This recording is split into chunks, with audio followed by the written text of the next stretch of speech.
Comencem amb Ariadna. Crec que la presentava Ariadna. ¿Tú, Elena? Sí.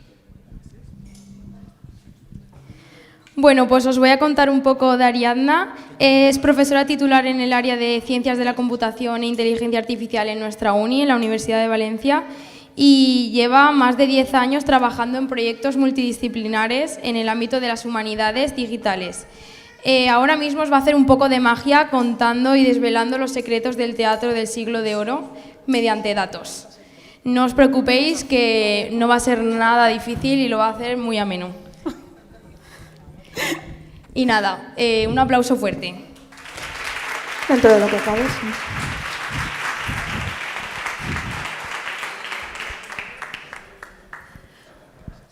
Bueno, buenas tardes a todos. Qué paciencia tenéis de venir a escucharme a estas horas. Bien, os voy a intentar contar un poquito sobre cosas del siglo de oro. Como sé que mucha gente no... Este tiempo no cuenta. A ver, prueba. Ay, te lo he pasado. Prueba. ¿Qué es con este? Aquí, mira derecha. Ya, no uso mandos. Yo soy muy analógica, aunque no lo parezca. Bueno, pues voy a poneros un poquito en contexto del siglo de oro, porque no creo que haya aquí, igual me equivoco, mucha gente filóloga o historiadora y demás. Entonces, siglo de oro español, teatro áureo, es cuando tenemos un montón de dramaturgos conocidos, Lope de Vega, Calderón y un montón de obras de teatro, y se representaban todas estas escenas. Bien. Pongámonos en situación, ¿qué cosas se representaban o para qué se hacía el teatro? En principio se empezó haciendo para la fiesta del Corpus, es lo que se llaman los autos sacramentales. Entonces, en aquella época, era una época en la que se representaba en una comedia justo para eso. Evidentemente, en esa época también coincidía con el Concilio de Trento y la Contrarreforma, lo cual quiere decir que la Iglesia tenía mucho que decir, o decía mucho aunque no tuviera que decir nada. Pero muchos de estos autos pues, no estaban destinados precisamente a eso, a consolidar esa información de la Contrarreforma.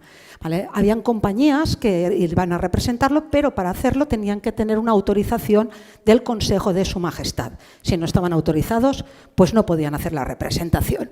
Esto de aquí, por ejemplo, es la tarrasca, que es lo que se presentaba en la parte de la figura mala, los demonios que aparecían en la representación del Corpus.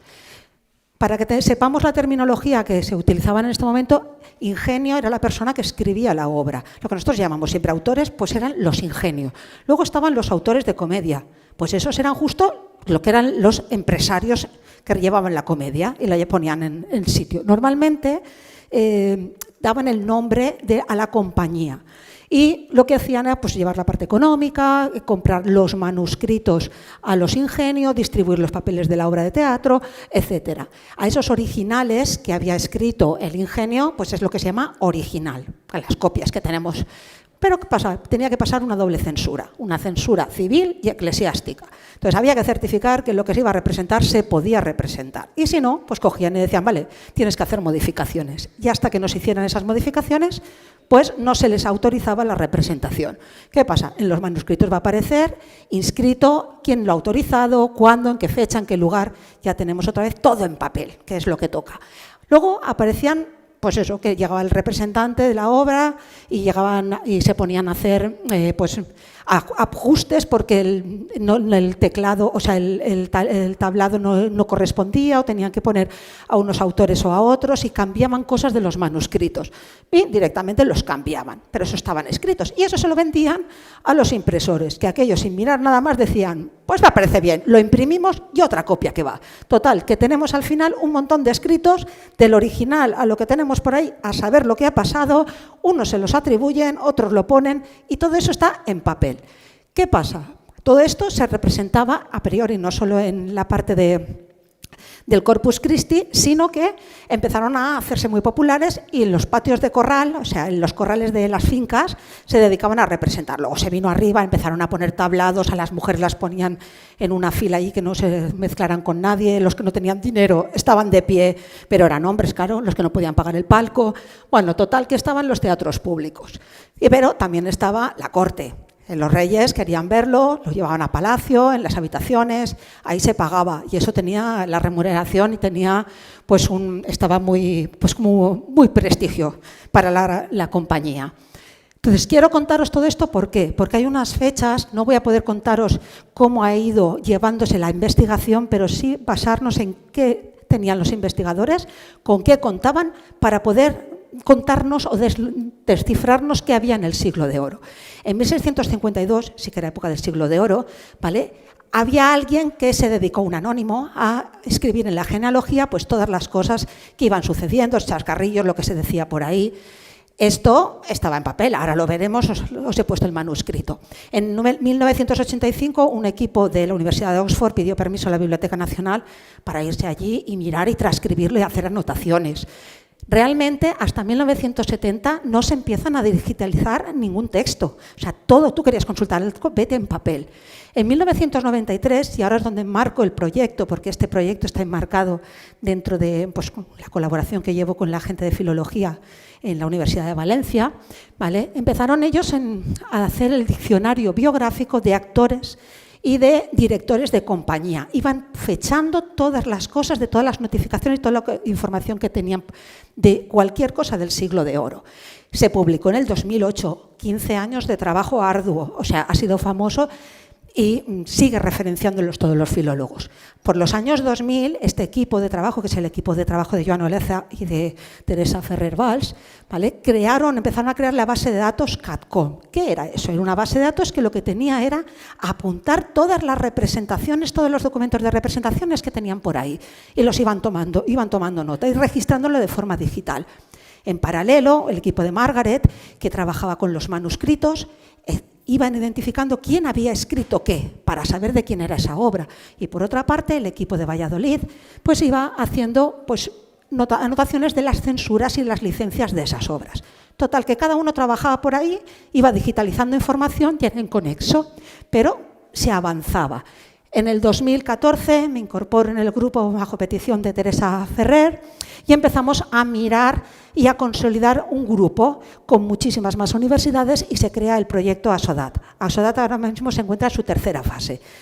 Es decir, es el momento en que ya podemos empezar a explotar todos esos datos, porque ya tenemos más información. Entonces, aquí, digamos, sería la fase de consolidación de nuevos retos. Como os decía, este sería el manuscrito que tenemos de la genealogía de 1652, que se encuentra ahora ya digitalizado en la Biblioteca Nacional.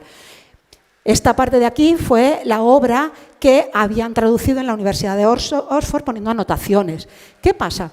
Si íbamos mirando cosas, información de los documentos que tenemos de las censuras, de los documentos que tenemos de las representaciones, de los contratos que se han hecho, toda esa información la tenemos por separado y entonces los estudiosos en la materia tenían que ir a un sitio, consultar un dato, ir a otro sitio, consultar otro dato, evidentemente pedir las autorizaciones y demás. ¿Qué pasa? Que cuando esto empieza a digitalizarse, ya os digo, en el 2010, pues os voy a contar un ejemplo de mujeres y criados, dos ejemplitos así muy rápidos, y el estudio de cómo la mujer se incorpora a la empresa teatral, qué significa eso, ya que estamos rememorando un poco el Día de la Mujer Trabajadora, pues vamos a empezar por ahí.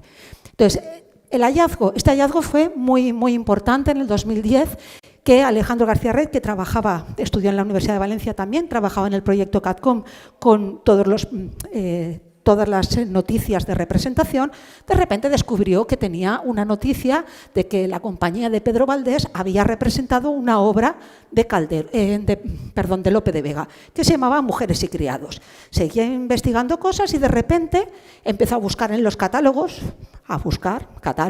y veía que de repente habían, pues sí, todo el mundo decía, sí, Mujeres y criados es de Lope de Vega, pero nadie sabe dónde está. Eso no se ha encontrado, no tenemos ningún manuscrito. Siguió trabajando y de repente se encontró con que trabajaba en manos también, estaba con unos manuscritos y dice, uy, aquí parece que hay un manuscrito en el catálogo de la Biblioteca Nacional que dice que hay un ejemplar de Mujeres y criados, pero dicen que no saben de quién es. Total, que llega, se fue él, cogió Mujeres y criados, se puso a mirar, dijo, ostras, pues parece que esta redacción es muy parecida a todas las obras de Lope de Vega. Y empezó a compararla con otras obras, llevó luego además a estudiar la tipografía que tenía ese manuscrito y descubrió que sí, que el copista que había hecho esa obra era pues Pedro Valdés, que era el que había representado la obra de la que se sabía que era de Lope de Vega. Por lo tanto, atando los hilos, al final llegaron a descubrir una obra que no se tenía el texto, que sí de verdad era el texto. Hoy por hoy, las bases de datos separadas y a través de ASODAT se podría haber encontrado de una forma un poquito más fácil, porque podríamos ver quiénes son los directores, qué manuscrito se ha escrito, dónde está, en qué fecha se cita, y les facilitaría mucho las cosas. En el 2010, pues esto no era así. Y como os comentaba, la última parte que quería contaros un poquito es la historia de las mujeres como como empresarias, las empresarias de las obras de teatro. Hemos dicho que normalmente las compañías de teatro llevaban el nombre. Por aquellos entonces la mujer no podía hacer nada. De hecho, en 1586 existe una prohibición de, ya no solo que no puedes dirigir, es que no puedes ni representar, no puedes ser ni artista, actriz, fuera. ¿Qué pasa? Que vinieron las rebeliones. Hay en noviembre de 1587, no sé si hay alguien que esté... Yo me lo estudié o lo he sabido por la gente de filología, decía que apareció el Consejo, concedió que las mujeres pudieran representar bajo unas ciertas condiciones las obras, pero y Confidenti, una compañía italiana, dijo, yo vengo aquí a representar a Palacio y tengo mujeres, no puedo coger y que no salgan a escena. Entonces dijeron, bueno, son las mujeres de los otros artistas, y van todos en grupo, pues vale, lo dejamos.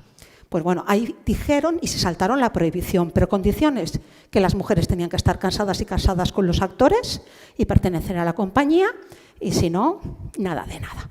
No obstante, esto es lo que es resonado, pero antes de noviembre, en 14 de marzo, dos actrices súper importantes que teníamos nosotros, que es Mariana de Vaca y Mariana de la O, removieron y alteraron a otras 12 mujeres más y hicieron un escrito, un memorial, que les protestaban, sabiendo el por qué les negaban a las mujeres el que salieran a escena, las mujeres no tenían derecho, pues alegaron pues eso, que eran un problema el que ellas no fueran con sus maridos, pues eso incitaba a que sus maridos pues, se fueran con otras, o que además como los maridos iban vestidos de mujeres, pues entonces entre ellos la homosexualidad, ¿qué estamos diciendo? Y entonces eso destapó, ellos protestaron y eso es lo que alegaron también y Confidenti.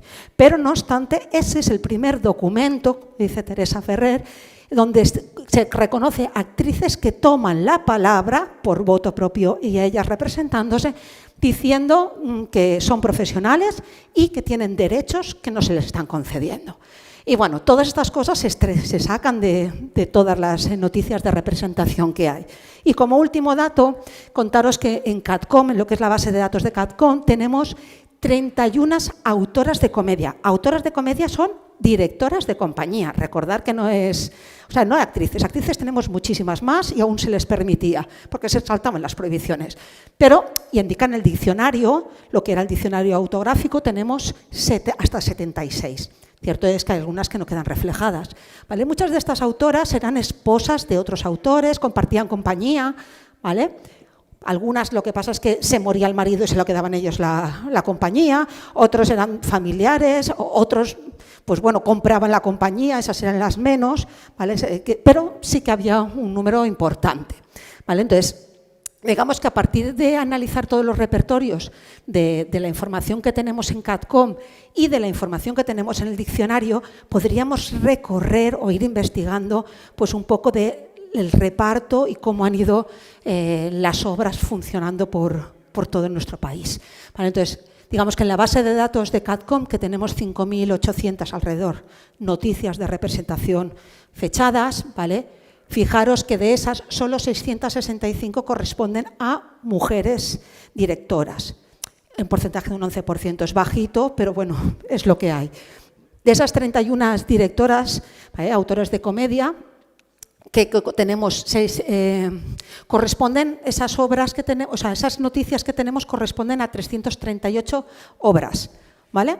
Que son títulos, porque hemos dicho que podían haber ido cambiando, pero hablamos de autores, y eso corresponde a un 12% de las obras, ¿vale? Si nosotros cogemos y vemos la distribución de número de representaciones que tenemos, en el último año, en la década de los 1680-1690, es cuando se produce el mayor número de obras de representación por parte de directoras. Las primeras décadas la representación es muy pequeñita y lo mismo pasa con los lugares. Si uno analiza en qué lugares se hicieron las representaciones, pues nos encontramos que el sitio donde primordialmente representaban las directoras las obras era en Valladolid, y el siguiente sitio, con un 21%, es Madrid.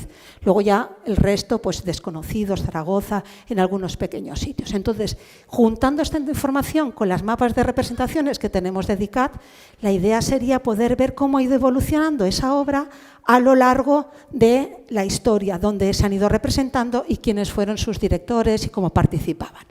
Digamos, ahora este es el modelo de lo que tenemos en Asodat, todas sus bases de datos mezcladas y compartiendo información, y estamos en el momento de poder explotar de verdad al máximo todos esos datos. Y ahora ya es lo que yo digo, ahora no es un regreso al pasado, sino mirando al futuro, que yo creo que lo mejor está por llegar.